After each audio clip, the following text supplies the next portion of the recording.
Conselho Ministro aprova projeto de decreto-lei com apoio para desenvolvimento do setor privado. Lihusi reunião ordinária Conselho Ministro. Quarta-feira, semana nem, e a Palácio Governo Dili, Governo aprova projeto de decreto-lei.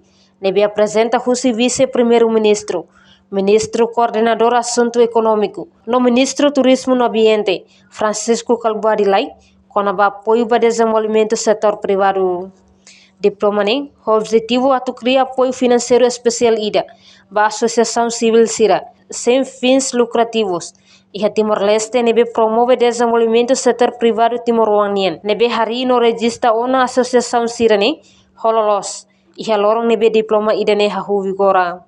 Entretanto, o montante total cada apoio labele o valor máximo dólar americano rihun atau SIDA, no cada entidade beneficiária, no limite mínimo dólar americano rihun 2,5. Montante global husi apoio financeiro nebe atau fo, se labele o dólar americano rihun atau SIDA 5.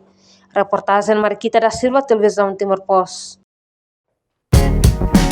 Janela informação ba Emahoto.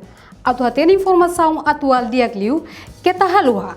Haneha botão subscribe, like, halo comentário, no faz botão ba media social hoto.